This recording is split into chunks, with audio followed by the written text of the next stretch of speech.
कैसे हो बबुआ और बबूनी लोग? तुम लोग दशहरा भी मना लिए, दिवाली भी मना लिए और आज हमारा छठ पर्व भी खत्म हो जा रहा है। तो चलो अब स्टार्ट हो जाओ पढ़ाई करने में, दोबारा से बैठ जाओ, कंटिन्यू करो अपनी पढ़ाई को। और अब तुम लोगों के स्कूल में जो एग्जाम होगा, बहुत सारे स्कूल में या तो PT2 का एग्जाम होगा या फिर PT3 का एग्जाम होगा। तो इन दो एग्जाम्स के लिए जो मोस्ट इंपॉर्टेंट क्वेश्चन पेपर है वो आज मैं लेकर के आया हूँ। तो अपने कॉपी पेन लेकर के बैठना, ये सारे क्वेश्चन उतार लेना, ताकि तुम्हारे एग्जाम में जब ये क्वेश्चन आए तो तुमको रिग्रेट बाद में फील ना हो कि सर ने तो हमें बताया था लेकिन हम इस क्वेश्चन को छोड़ करके आ गए, हमने सर को हल्के में ले लिया था। तो बेटा बहुत इंपॉर्टेंट क्वेश्चन है, ये ऐसे क्वेश्चन हैं जो पहले एग्जाम में भी आ चुके हैं और इस बार भी एग्जाम में आने के पूरे पूरे चांसेस हैं। चलो स्टार्ट करते हैं। सबसे पहले बात करते हैं पॉलिनोमियल चैप्टर की, क्योंकि बहुत सारी स्कूलों में पॉलिनोमियल चैप्टर PT2 या PT3 के एग्जाम में पूछा जाता है और इसकी स्टार्टिंग के क्वेश्चन तो नहीं आते, लेकिन जो बाद के एक्सरसाइजेस है ना, वहां से इसके क्वेश्चन आते हैं। तो जो पहला जो सबसे इंपॉर्टेंट क्वेश्चन इस एक्सरसाइज है वो ये है कि वेरीफाई करना है कि फॉलोइंग जो यहाँ पर हमें दिए हुए हैं, एक्स की जो वैल्यू दी हुई है वो हमारे जीरो है या नहीं है इस पॉलिनोमियल के लिए। जैसे एक्स स्क्वायर माइनस वन जो हमारा एक पॉलिनोमियल है, इसके लिए एक्स की वैल्यू 1 और एक्स की वैल्यू -1, ये दोनों जीरो हैं या नहीं है, इसको चेक करना है। और इसी टाइप से एक और क्वेश्चन आता है जहां पर पहले से बता दिया जाता है कि एक्स का वैल्यू जो 1 है वो इस पॉलिनोमियल के लिए जीरो है, तो बताइए के की वैल्यू कितनी होगी। तो जैसा यहां पर सॉल्व करोगे सेम टू सेम उसी तरीके से के वाले क्वेश्चन ही बनाया जाता है। तो दोनों सेम क्वेश्चन हैं, इसीलिए मैंने उस क्वेश्चन को यहाँ पर नहीं लिखा। तो आपको ये क्वेश्चन सॉल्व करना आना चाहिए, इसमें कुछ नहीं करना रहता, सिंपली एक्स की वैल्यू को यहाँ पुट करके ये देखना है कि इक्वेशन जो हमारे पास दिया है, जो पॉलिनोमियल दिया है, ये इक्वल टू जीरो आ रहा है या नहीं आ रहा। अगर इक्वल टू जीरो आ जाएगा तो यस, एक्स की वैल्यू 1 और -1 जो होंगे वो जीरो हो जाएंगे। और उसी तरीके से जो फैक्टराइज का दो इंपॉर्टेंट क्वेश्चन है, देखो पहला तो हमारा क्वाड्रेटिक वाला तो है ही, क्वाड्रेटिक पॉलिनोमियल को तुमको फैक्टराइज करने तो आना ही चाहिए, क्लास 8 में भी तुमने सीखा था बीच वाले टर्म को स्प्लिट करके सॉल्व करना। लेकिन इस बार तुमको क्यूबिक वाला भी आना चाहिए, क्योंकि 70 to 80% चांस है कि तुम्हारे एग्जाम में क्यूबिक वाला क्वेश्चन दिया जाएगा। अगर पेपर को इजी बनाते हैं टीचर तो मे बी वो क्वाड्रेटिक वाले को दे दें, लेकिन अगर नॉर्मल पेपर भी बनाया जाएगा तो वहां पर तुम्हारे लिए क्यूबिक वाले क्वेश्चन आने वाले हैं। तो तुमको क्यूबिक पॉलिनोमियल को सॉल्व करने के मैंने दो मेथड अपने पॉलिनोमियल वाले वीडियो में दिखाया था। तो तुम लोग ने अगर मेरा पॉलिनोमियल का वीडियो नहीं देखा तो जाकर के देख लेना, हमारे वीडियो वाले सेक्शन में मिल जाएगा, या लाइव क्लास भी जो मैंने किया था ना पॉलिनोमियल का, उसमें भी तुमको मिल जाएगा। तो इन दोनों क्वेश्चन को एकदम बिल्कुल भी एकदम छोड़कर मत जाना, क्वाड्रेटिक क्वेश्चन को भी करना अच्छे से और क्यूबिक वाला एक नया क्वेश्चन इससे जरूर आता है। और अगर तुम्हारे प्रीवियस एग्जाम में वो क्वेश्चन आ चुके हैं तो इस बार चांसेस है कि तुम्हारे टीचर क्या करेंगे, जो आइडेंटिटी वाले क्वेश्चन है वो देंगे। जैसे कि ये दो मोस्ट इंपॉर्टेंट क्वेश्चन है हमारे आइडेंटिटी वाले। जैसे पहला क्वेश्चन है कि आपको इसको एवेल्युएट करना है बिना मल्टीप्लाई किए, यहाँ पर तुमको आइडेंटिटी का यूज करना है, जो भी फॉर्मूला लगेगा उसका यूज करना है। जैसे कि हमारे पास 99 का क्यूब दिया हुआ है, तो 99 को तुम्हें क्या करना, 99 को तुम्हें करना है 100 -1 और 100 -1 का क्यूब इसको सॉल्व करना है, a - b का होल क्यूब वाला जो फॉर्मूला है वो लगाकर सॉल्व करना। उसी तरीके से 102 का क्यूब है तो इसको 100 + 2 करके सॉल्व करना। इस तरीके से जहां पर हमारा प्लस और हमारा प्लस, जहां पर माइनस और है माइनस, बस ध्यान ये रखना है कि 100, 1000 या 10 ऐसे नंबर्स हमको यूज करने हैं ए के जगह पर, यहां पर जो हमें कैलकुलेट करने में इजी हो। अगर तुम इसको 90 + 9 लिखोगे तो बहुत लंबा चौड़ा हो जाएगा, कैलकुलेट करने में बड़ा दिक्कत होगा। तो इस तरीके से तुमको लिखना है ताकि अपना काम आसान कर सको।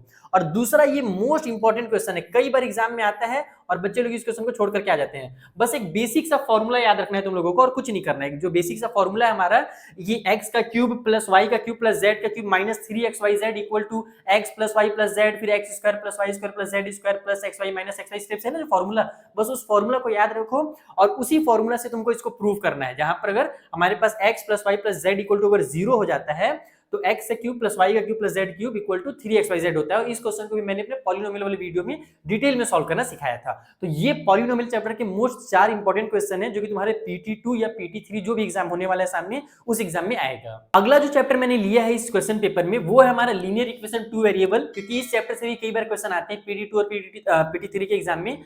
बाकी अगर तुम्हारे स्कूल में कोई दूसरा चैप्टर आ रहा है तो तुम मुझे जल्दी से कमेंट करके बताओ कि सर इस चैप्टर से कौन कौन से इंपॉर्टेंट क्वेश्चन है वो भी बता दीजिए। तो जो अगली वीडियो रहेगी मैं उस चैप्टर के बारे में बता दूंगा। तो देखो, लीनियर इक्वेशन वाले चैप्टर से बहुत सारे क्वेश्चन आते हैं जो कि मोस्ट इंपॉर्टेंट है, और सबसे इंपॉर्टेंट है ये MCQ वाला क्वेश्चन। एक तो चाहे कोई भी एग्जाम हो, अगर लीनियर इक्वेशन वाला चैप्टर आ रहा है ना तो उसमें से टीचर इस क्वेश्चन को उठाकर जरूर देते हैं कि किसी भी लीनियर इक्वेशन, जैसे मान लो यहाँ पर एक लीनियर इक्वेशन बनाया गया है 2 वेरिएबल्स के साथ, कई बार लीनियर इक्वेशन नहीं बनाया जाता है, डायरेक्ट लिखा जाता है कि लीनियर इक्वेशन और 2 वेरिएबल्स अगर हमारे पास हैं तो उसके कितने सॉल्यूशन होंगे। और इसको मैं कई बार बच्चों को बताया हूं कि इसके इनफाइनाइट सॉल्यूशंस होते हैं। तुम x का वैल्यू कुछ भी पुट करोगे, y का एक नया वैल्यू आ जाएगा, y का वैल्यू पुट करोगे, x का एक नया वैल्यू आ जाएगा। तो ये मोस्ट इंपॉर्टेंट क्वेश्चन है, एमसीक्यू वाला 1 नंबर फ्री में देकर के जाता है ये क्वेश्चन। उसके बाद check which of the following are solution of the equation. जैसे वहां पर तुमने 0 चेक किया था, उसी तरीके से यहाँ पर पहला वाला नंबर x का वैल्यू होता है और दूसरा y का वैल्यू रहता है। उसको इसमें पुट करना है इस इक्वेशन में x और y के बदले में, और देखना है कि लेफ्ट में जो है नंबर, जब हम लोग x और y का वैल्यू पुट करते हैं तो वही नंबर राइट में आ रहा है या नहीं आ रहा है। जैसे देखो यहाँ पर राइट में 4 दिया हुआ है ना, तो जब x का वैल्यू और y का वैल्यू पुट करोगे तो इधर भी अगर 4 आ जाए तो समझ जाना कि ये वाला इसका सॉल्यूशन है। और इसी तरीके से k वाला भी क्वेश्चन आता है, जैसे कि यहाँ पर ये जो क्वेश्चन है, find the value of k की वैल्यू पता करो अगर x इक्वल टू 2 और y इक्वल टू 1 जो है वो एक सॉल्यूशन है इस वाले इक्वेशन का। तो इसमें भी सिंपली वही काम करना है कि x की और y की वैल्यू यहाँ पर पुट कर देनी है और उससे तुम्हारा k का वैल्यू इजीली निकल करके आ जाएगा। वो क्वेश्चन तो लीनियर इक्वेशन के थे, 3 ही क्वेश्चन है, ज्यादा उसमें क्वेश्चन नहीं पढ़ना तुम लोगों को। लेकिन मेन जो चैप्टर है वो है क्वाड्रिलेटरल, जो हर बच्चे के एग्जाम में आने वाला है। मैं गारंटी दे रहा हूं कि मैक्सिमम बच्चे 99% ऐसे होंगे जिनका जो भी सामने टेस्ट आने वाला होगा उसमें क्वाड्रिलेटरल चैप्टर जरूर से जरूर आएगा। अब क्वाड्रिलेटरल के इंपॉर्टेंट क्वेश्चन क्या है, तो देखो पेपर अगर 2 टाइप से बनाया जा रहा है, एक होता है कि इजी टाइप का बनाया जा रहा है, अगर दूसरा होता है टफ टाइप का बनाना। तो अगर इजी टाइप का बनाया जाएगा तो तुम्हारे पास जो प्रूफ वाला है ना वो ये क्वेश्चन आएगा कि so that diagonal of rhombus are perpendicular to each other, यानी कि जो रोम्बस होता है, रोम्बस के डायगोनल्स आपस में एक दूसरे को परपेंडिकुलर बाइसेक्ट करते हैं। ठीक है, तो ये हमारा थ्योरम भी है। तो इसी थ्योरम को आपको प्रूव करने के लिए आएगा, जो कि तुम्हारे एग्जांपल में दिया हुआ है। बुक का एग्जांपल नंबर 2 देखना, तुमको बहुत इजीली समझ में आ जाएगा। और अगर तुम लोग बोलोगे कि नहीं सर इसके आंसर भी बता दो, तो जल्दी से कमेंट करके बोलना, मैं इसका जो अगला वीडियो बनाऊंगा उसमें इन क्वेश्चंस को भी सॉल्व करके दिखा दूंगा, क्योंकि मैंने एक्सरसाइज के वीडियोस तो बना के अपलोड कर ही दिए हैं, बस एग्जांपल्स के बचे हुए हैं। तो अगर तुम लोग बोलोगे कि सर एग्जांपल्स भी करा दीजिए सारे एग्जांपल्स, तो मैं फिर एग्जांपल्स की वीडियो बना दूंगा, लेकिन उसके लिए तुम लोग बहुत सारे बच्चों को कमेंट करना पड़ेगा। और अगर टीचर का मूड बन गया कि बच्चों को थोड़ा कंफ्यूज किया जाए, थोड़ा मुश्किल क्वेश्चन दिया जाए, तो वो तुम्हें एग्जांपल नंबर 5 उठा करके दे देंगे, जहां पर तुमसे ये बोला जा रहा है कि so that bisector of angles of a parallelogram form a rectangle, यानी कि जो हमारे पैरेललोग्राम होते हैं जब हम उसका बाइसेक्टर बनाएंगे एंगल्स का, जैसे देखो ये हमारा एक पैरेललोग्राम हो गया, इसमें हम लोग एंगल्स का बाइसेक्टर, यहाँ भी एंगल है, यहाँ भी एंगल है, ये एंगल है और ये एंगल है, तो ये ऐसे जाता है। ठीक है, फिर कुछ इस तरीके से डायग्राम बनता है, ये ऐसे आता है, फिर ये यहाँ पर आता है, फिर एक ऐसे आता है। तो यहाँ पर बीच में एक्चुअल में ना एक रेक्टेंगल बनता है, जो मैंने यहाँ पे बनाया खिचड़ी टाइप से। भले तुमको रेक्टेंगल फिलहाल नहीं दिख रहा होगा, लेकिन जब तुमको एग्जैक्ट बनाओगे, अच्छे से बनाओगे, तो वहां पर एक रेक्टेंगल बनता है। तो इसको भी प्रूव करने के लिए आता है। तो ये 2 क्वेश्चन प्रूफ वाले बहुत इंपॉर्टेंट है क्वाड्रिलेटरल के चैप्टर से। और इसके अलावा भी और भी क्वेश्चंस आते हैं, लेकिन ये 2 जो है मोस्ट इंपॉर्टेंट है, जो कि पहले के एग्जाम में कई बार आ चुके हैं। इजी में ये आएगा, थोड़ा टफ क्वेश्चन बनाया जा रहा है तो फिर ये आ जाता है। साथ ही साथ एक्सरसाइज से भी बहुत सारे क्वेश्चन आते हैं क्वाड्रिलेटरल में, जो कि 2 मोस्ट इंपॉर्टेंट मैंने यहाँ पर लिख लिया है। पहला जो है ये वाला कि एबीसीडी हमारे पास एक ट्रेपीजियम है, इसके अंदर हमारे पास ए बी और सी डी ये दोनों लाइन पैरेलल है। चूंकि इसको कंस्ट्रक्शन करना पड़ता है तो तुम्हें आधा डायग्राम दिया रहेगा। तुम्हारे एनसीईआरटी की बुक में भले ये दिया हुआ है ये वाली लाइन कि भैया ये कंस्ट्रक्शन करना है तुमको, लेकिन जब एग्जाम में क्वेश्चन आएगा तो बस इतना बना रहेगा। ये जो तुमको बोल्ड दिख रही है ना कलर, ये बस दिखेगा, ये डॉट डॉट वाली जो लाइन है ना, ये लाइन नहीं आती एग्जाम में। तो तुमको अपने दिमाग से सॉल्व करना है, क्योंकि तुमको ये क्वेश्चन एग्जाम में पहले पढ़ के जाओगे तो तुमको आइडिया रहेगा कि इस क्वेश्चन को कैसे बनाना है। और कोई भी क्वेश्चन अगर हमारे इस चैप्टर में आ रहा है ना, तो वहां पर मैक्सिमम चांस है कि अगर ट्रेपीजियम है तो उसको एक क्वाड्रिलेटरल पैरेललोग्राम बनाना ही है तुमको। जैसे इस क्वेश्चन में ए बी हमको दिया हुआ है कि एडी जो है इक्वल है बीसी के, ये वाला साइड और ये साइड हमको इक्वल दे दिया है। अब क्या क्या प्रूफ करना है, तो एंगल ए और एंगल बी को इक्वल प्रूफ करना है, इस वाले एंगल को इस एंगल को, और ये सारे क्वेश्चन मैंने करा दिया। अगर तुमको किसी भी क्वेश्चन में डाउट है ना, तो हमारे एनसीईआरटी के वीडियोस देख लो जाकर के, वीडियोस वाले सेक्शन में तुमको सारे वीडियोस मिल जाएंगे और एक एक क्वेश्चन का मैंने सॉल्यूशन बना के रखा है तुमको डिटेल में एकदम। ठीक है, तो एंगल ए और एंगल बी को इक्वल कैसे प्रूफ करना है, फिर सी और डी को कैसे इक्वल प्रूफ करना है। साथ ही हमारा जो ट्रायंगल एबीसी बन रहा है, देखो कहां से बन रहा है, ए बी और सी, इन तीनों कैसे यहाँ पे एक बीच में ज्वाइन कर दो। ये एक लाइन यहाँ पर अगर तुम बनाओगे, बना के दिखा देता हूं मैं, ऐसे जब तुम एक लाइन बनाओगे तो एक ट्रायंगल ए बी सी जो बन रहा है, इसको तुमको कॉन्ग्रुएंट करना है बी ए डी के, बी ए और डी ऐसे इसको भी ज्वाइन करना है तुमको। तो इस तरीके से तुम लोगों को इन क्वेश्चंस को सॉल्व करना है। और साथ ही साथ जब ये प्रूफ हो जाएगा तो diagonal AC is equal to diagonal BD तो ऑटोमेटिकली हो जाता है। ये तो फ्री का क्वेश्चन रहता है। देन अगला जो इंपॉर्टेंट क्वेश्चन है इस चैप्टर से वो ये वाला है, बहुत इंपॉर्टेंट है, कई बार एग्जाम में आया है कि एबीसीडी क्वाड्रिलेटरल है in which P Q R S are midpoints. देखो ये क्वाड्रिलेटरल है, इसमें मिड पॉइंट थ्योरम लगेगा ना, यहाँ पर थोड़ा सा ये डायग्राम मिट गया है, कोई बात नहीं, कट हो गया है। ऐसे क्वाड्रिलेटरल है जहां पर हमारे पास पी क्यू आर यहाँ पर होगा, ये वाला पॉइंट आर है हमारा, और ये एस है, ये सभी क्या है मिड पॉइंट है। जैसे तुमको फिगर में दिख रहा है, साइड ए बी का, बी सी का, डी सी का इस तरीके से दिया है। ए सी इज अ डायगनल, ए सी जो है यहाँ पर एक डायगनल बना दिया ताकि तुम लोगों को एक ट्रायंगल मिल जाए, तुम लोग यहाँ पर मिड पॉइंट थ्योरम लगा लो, यानी कि पहले से कंस्ट्रक्शन भी करके दे दिया इसमें। अब हमको क्या बोल रहा है कि एस आर को पैरेलल प्रूव करो, एंड एस आर जो है वो हाफ है हमारे एसी का, ये प्रूव करना है। तो ये हमारा मिड पॉइंट थ्योरम है। मिड पॉइंट थ्योरम अगर तुमने हल्का सा भी देखा होगा तो तुमको आराम से समझ में आ जाएगा। मैं जल्दी से एक्सप्लेन कर देता हूँ मिड पॉइंट थ्योरम, क्योंकि बहुत सारे बच्चों को कंफ्यूजन रहता है। देखो, किसी भी ट्रायंगल में एक रूल है कि अगर हमारे इस वाले साइड का मिड पॉइंट हमको पता है और इस वाले साइड का हमको मिड पॉइंट पता है, तो अब क्या होता है कि हम लोग इन दोनों मिड पॉइंट को मिला करके जो लाइन बनाते हैं, तो ये लाइन और इस लाइन के बीच में एक रिलेशन होता है। रिलेशन क्या है पता है कि ये लाइन और ये लाइन आपस में पैरेलल होते हैं, और ये वाली जो छोटी सी लाइन दिख रही है ना, ये इसकी हाफ होती है। यही मिड पॉइंट थ्योरम है बेसिकली, और कुछ नहीं है। और कन्वर्स ऑफ मिड पॉइंट पे बस ये बता दिया जाता है कि ये अगर इसके पैरेलल और हाफ है तो ये पॉइंट और ये पॉइंट मिड पॉइंट हो गए, जस्ट उसका उल्टा हो जाता है। तो ये दो भी मोस्ट इंपॉर्टेंट क्वेश्चन तुम्हारे क्वाड्रिलेटरल चैप्टर से। क्वाड्रिलेटरल से एक लास्ट जरूरी क्वेश्चन जो है भाई, मैं इसको अगर छोड़ देता ना तो तुम्हारे साथ नाइंसाफी हो जाती। तुम बोलते कि सर ने एकदम मोस्ट इंपॉर्टेंट तो बताया लेकिन एक क्वेश्चन छोड़ दिए जो कि एग्जाम में हमारे आ गया था। तो ये क्वेश्चन भी तुम्हारे एग्जाम में आ सकता है, बहुत जरूरी क्वेश्चन है, ट्रेपीजियम टाइप से क्वेश्चन ये भी। इसमें क्या बोल रहा कि एबीसीडी हमारे पास देखो एक ट्रेपीजियम है जिसमें एबी और डीसी जो है दो पैरेलल साइड है, ये वाला साइड और ये side, A diagonal and BD is a diagonal. BD जो है हमारे पास ये वाली लाइन जो है एक डायगोनल है, और ई से हमारे पास ई जो है वो मिड पॉइंट है एडी का। देखो ये वाला जो पॉइंट है ये इस वाले साइड एडी का मिड पॉइंट है।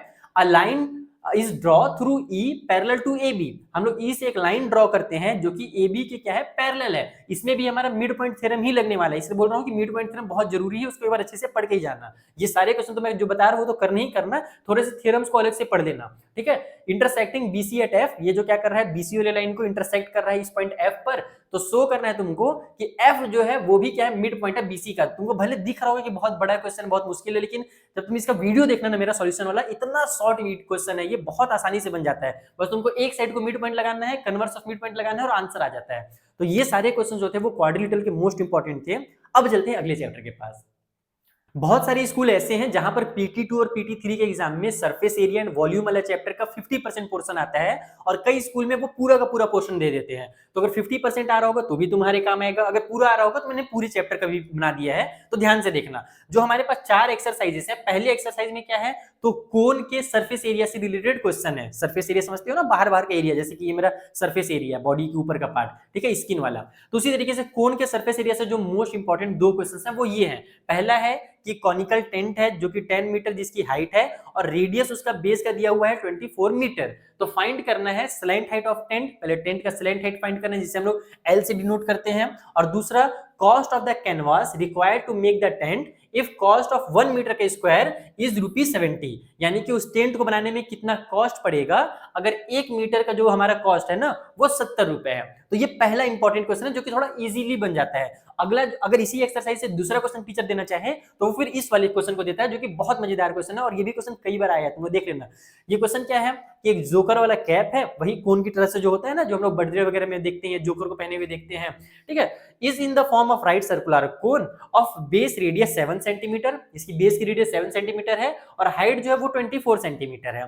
Find the area of sheet required to make 10 such cap. यानी कि पहले तुमको क्या करना है, एक कैप का एरिया निकालना है कि एक कैप को बनाने में हमें कितना शीट का रिक्वायरमेंट लग रहा है, और उसी बाद उसका 10 से मल्टीप्लाई कर देना है। तो तुमको पता चल जाएगा कि 10 कैप्स को बनाने के लिए कितने शीट्स की जरूरत पड़ेगी। तो ये पहले वाले एक्सरसाइज है जहां पर हमको सरफेस एरिया दिया हुआ है कोन का, अगर वहां से क्वेश्चन आ रहा है तुम्हारे एग्जाम में तो ये 2 मोस्ट इंपॉर्टेंट क्वेश्चन हैं।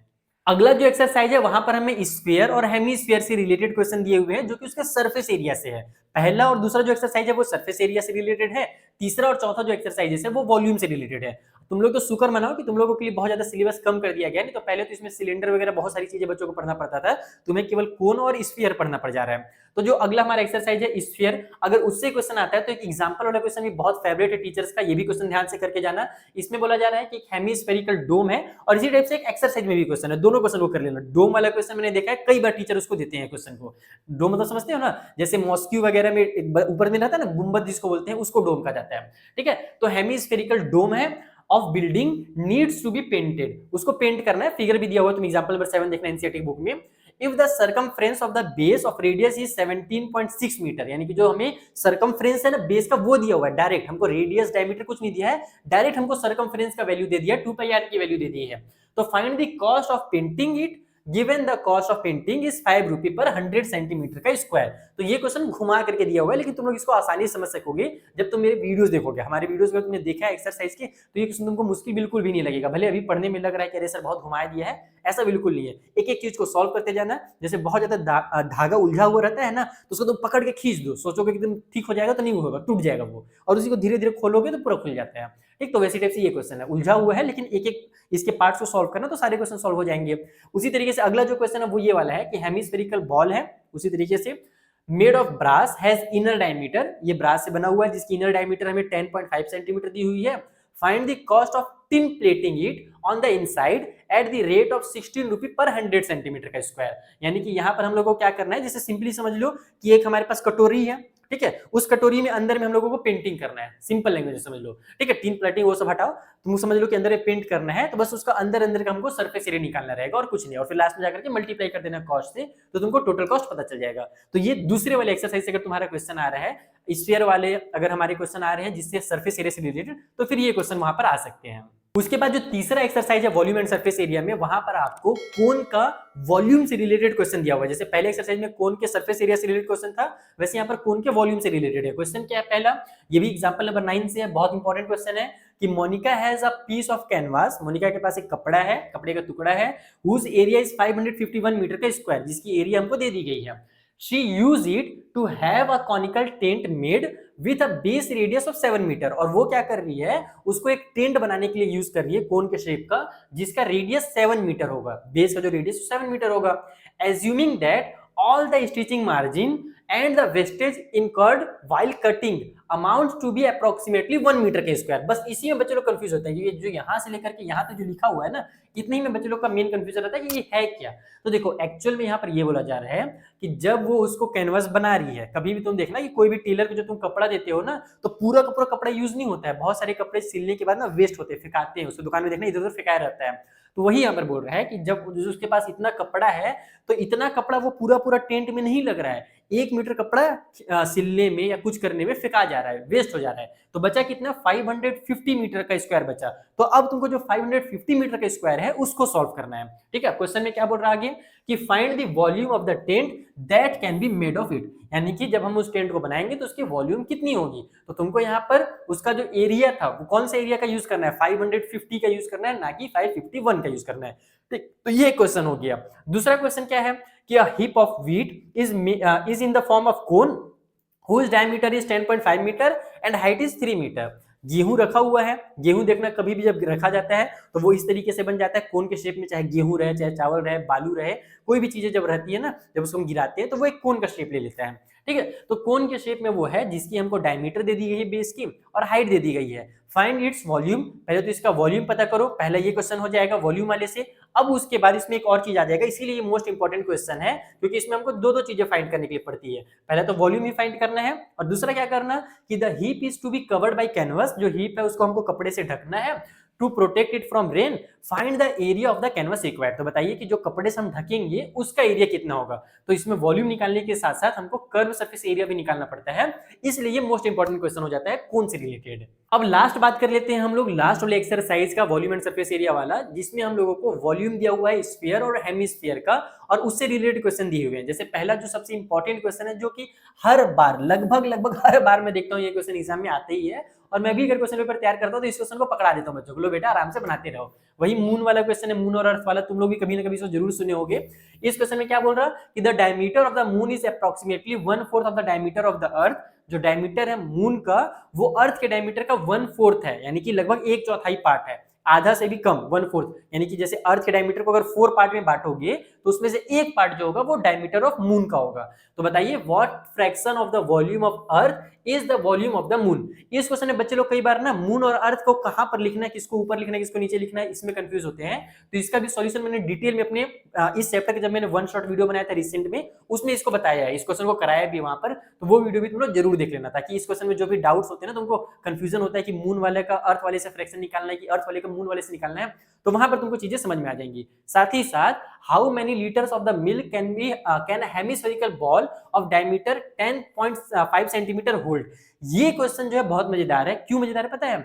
लिखा हुआ छोटा सा है, लेकिन इसमें एक चीज ध्यान रखो कि तुमको यहाँ पर लीटर्स में आंसर निकालना है। तुम जब इसका वॉल्यूम निकालोगे तो सेंटीमीटर के क्यूब में निकल करके आएगा, लेकिन लास्ट में उसको लीटर में कन्वर्ट करने में बच्चे लोग फंस जाते हैं। तो ये क्वेश्चन ही मैंने पिछले बार वाले हमारे वीडियो में कराया था। तो ये सारे के सारे क्वेश्चन जो है मोस्ट इंपॉर्टेंट क्वेश्चन हैं। देखो बच्चों, अगर तुम लोगों को एग्जाम को सीरियसली सॉल्व करना है, एग्जाम को सीरियसली पास करना है, टाइम पास केवल नहीं करना, तो अभी से पढ़ाई करना शुरू करो। तुम लोग सोचते हो ना कि क्लास 10 में जाएंगे तब पढ़ाई करेंगे। क्लास 9 वाले बच्चों की सबसे बड़ी गलती यही रहती है कि वो सोचते हैं क्लास 10 में जाऊंगा तब पढ़ाई करना स्टार्ट करूंगा। जबकि तुम लोग अगर क्लास 9 में अच्छे से नहीं पढ़े रहोगे तो बहुत सारे ऐसे कॉन्सेप्ट हैं जो क्लास 10 में काम आने वाले रहते हैं। तो 9th में नहीं पढ़ के जाते हैं, वहां पर जाकर के फिर रोते रहते हैं कि अरे यार मेरे से ये नहीं बन रहा, इसमें कंफ्यूजन है, और बहुत ज्यादा बैकलॉग हो जाता है हमारे दिमाग में, और उस वजह से हम लोग क्लास 10 में फुस्सी हो जाते हैं, हालत खराब हो जाता है हमारा। तो इस वजह से मैं बोल रहा हूँ क्लास 9 में ध्यान से पढ़ो। ये जो मैंने 4 चैप्टर्स बताए, अगर तुम्हारे इस स्कूल में इसके अलावा भी कोई चैप्टर का अगर तुम्हें क्वेश्चन आ रहा है, सिलेबस में है, तो कमेंट करके बताना, मैं अगला जो वीडियो बनाऊंगा उसमें बता दूंगा। इसके अलावा मैं बहुत जल्दी बाकी जो सब्जेक्ट्स हमारे हैं, हिंदी, इंग्लिश, साइंस और सोशल साइंस,